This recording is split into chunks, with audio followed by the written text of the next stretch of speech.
Alright, in the last video we ended by talking about this idea of path independence, and it's a property of a vector field. Now we want to investigate this question really. How can we tell, and then hopefully easily, if a vector field is path independent? And just a FYI, I use VF for the abbreviation for a vector field. Okay. Well, I actually want to sidestep for a moment, and you'll see why by the end of the video here. But I want to sidestep and talk about the fundamental theorem of line integrals. So, fundamental theorem. Fundamental, okay, probably pretty important, and the acronym that I use for this is Ftli. Okay, what this theorem says, okay, well, we have a supposition about this function. It's a scalar function, so we have n inputs, one output, and we have to assume that this function, the scalar function, is continuous, C1. Then if C, not to be confused with continuous, but if C is a path, and it's piecewise continuous from 2 points A to B, then we have this nice property, okay? And so what it says is that the gradient of f, okay, dotted with ds, okay, is equal to the scalar function at b minus the scalar function at a.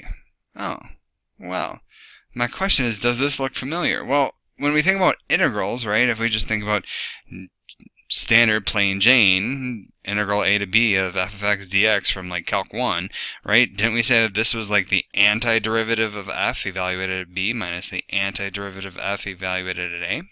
Yeah, I think so. Okay, so we're actually probably going to use this in the proof, okay? So I do want to go ahead and prove this. It's actually a very short proof. We need a definition first. We're going to let x vector be a simple parameterization of our curve C. Okay, and then with this we can say, well, if we look at the gradient along C, along path C of, or sorry, the integral, the vector line integral actually, of gradient of f dot ds, well, this is going to be equivalent to saying this is going to be the integral along our parameterization x of gradient of f dot ds, okay, and then this is by definition the integral from a to b, and then this would be the derivative, okay, of our function composed with the parameterization. Let's see, parentheses, parentheses, okay, dotted with the derivative of the path dt, okay, per the definition of a vector line integral, okay, and then now applying the fundamental theorem of calculus, and I'm talking like single variable calculus, right, because we're in a single variable t. This is by definition, oh, and I forgot one more thing. This actually doesn't exist. I should actually have that as a gradient. I'm actually one step ahead. We will use the fundamental theorem of calculus in the next step, but this is going to be equal to, this would be a to b of the time derivative of f of x of t, and I'm going to call your attention to this because, let's see, dt, because if you notice this is just the chain rule. Okay, so I undid the chain, and now I can say that this is by fundamental theorem of calculus. If I'm looking at the derivative, I can actually say that this is going to be f of x of b, and then times the derivative of b, which is going to be 1, minus f, or sorry, it'd just be b, I'm sorry, and then x of a. Okay, and so that's our simple proof using both the chain rule and the fundamental theorem of calculus. And if we want to write this, so I did stop here technically according to the formula. We can go one step further and just say that this is f of b vector minus f of a vector. And just knowing that vector x at b is defined as b vector. Okay, and similarly for a. Okay, all right, so great, we proved the fundamental theorem of line integrals. Hopefully it helps us in some computational example that we see later on in the next video. But we still have this question, okay, well, how can we easily know if a vector field is path independent? And that is actually where this corollary comes into play, right?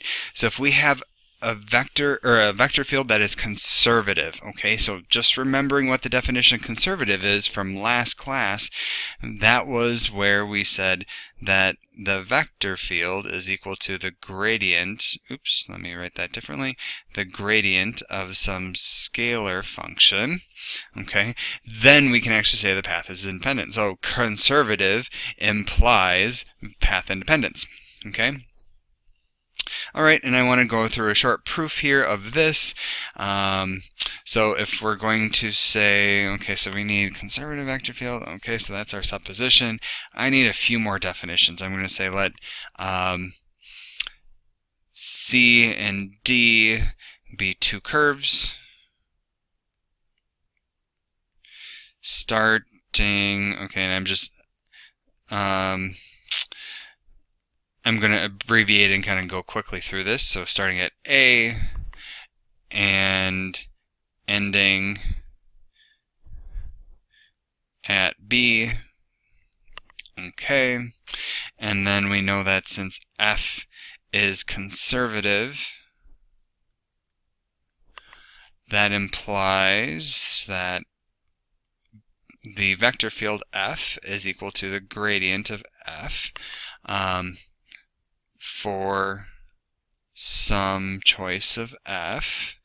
Okay, and then so now I'm curious if I look at the integral along or over C, the vector line integral, and I should not say this is C, this is going to be f dot ds. Okay, if I look at that vector line integral, okay, we know, since f is conservative, that this is going to be the gradient of f dotted with ds, and this is still along C, okay, and I said this is f of b minus f of a by Ftli,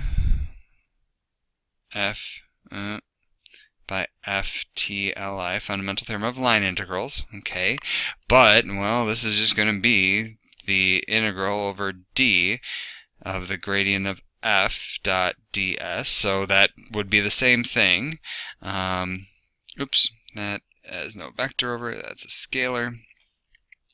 And then consequently, this is going to be the vector line integral over d of vector field f dot ds. Okay, so proof there for that corollary, and so to determine if a vector field is path independent, we just need this conservative property. Okay, and so we'll get more practice with the use of these of the theorem for fundamental theorem of line integrals and this corollary in the next video.